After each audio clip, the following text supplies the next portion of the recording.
Hello, this is Victor. I'm here with a new weekly painting, and this time I'm going to go for something that is quite a basic one. It's how to prime, but using a standard brush. So the trick here to when you try to prime a miniature using brush is not to put is to avoid to make thick layers. So normally we'll start from the top to the bottom, and we are going to go with white. And in this case, I will prime with white, and we will go with quite thin paint. So be sure that the paint is thin, so you are not putting in risk any clogging any detail, covering any detail. So I'm going to go. You will do this. Normally use a spray to prime my miniatures, but in that case I only want to prime at this moment this one here, and I want to is the 1 minute that I want to paint, only one, so the spray is not making sense when you do that. Okay, so when you try to I try to keep your brush moistured, try to go quite thin, and try to cover the full miniature with the white prime. Okay, one thing that I will say is you don't want, if it's gray, I don't want it to look completely white. I'll prefer to have a thin layer. The objective is not to paint the miniature in white, it's not to have, and you don't need neither to have a very smooth surface. You have to be sure that you are covering most of the miniature, okay, that you are not forgetting any point, but you, as you can see here, this is not, maybe in the camera it's difficult to see with because it's reflecting, but I'm not having a solid white, okay? Especially if you're priming on top of a miniature that is greenish, the plastic is greenish or another color, you will be able to see the color through the white, okay?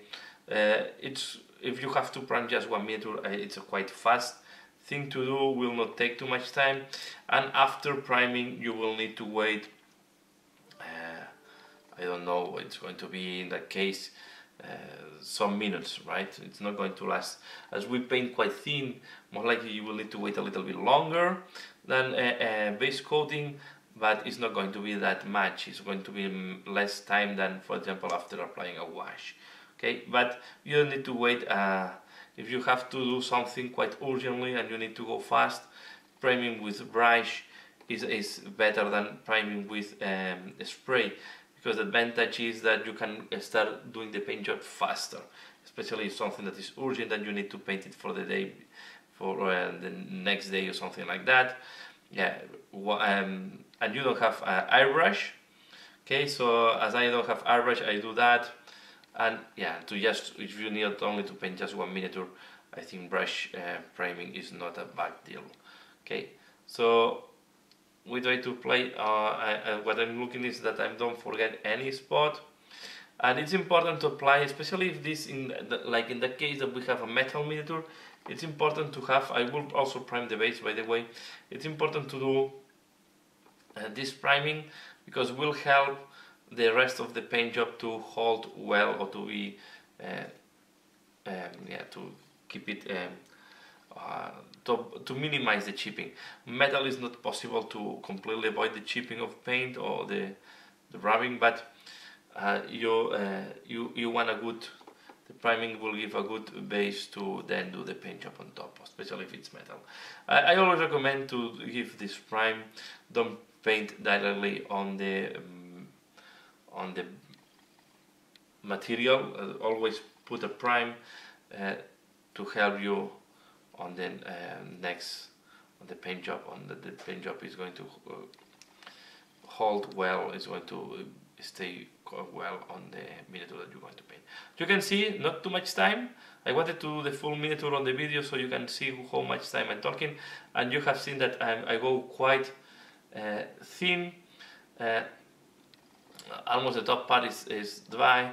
I wait now that this dries completely, and yeah, and I will and that's all. So this is how to prime. So just in some minutes this will be dry, and I will show you how it looks like. But you can see in the camera so much white is reflecting too much. but you will see that none of the detail are clocking that way. I use quite a big brush, and that's all. So yeah, I will weight this device and I show you how it looks at the end. So this is how it looks like once half dry. So now it's ready to paint.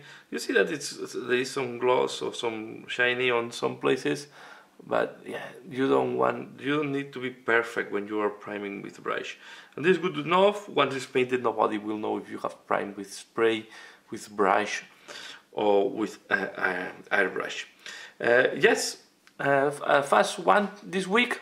I want to talk about this because sometimes we overlook the most basic techniques and the most basic steps when we do the tutorials.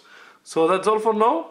As usual, thanks a lot for watching and see you again later. Bye!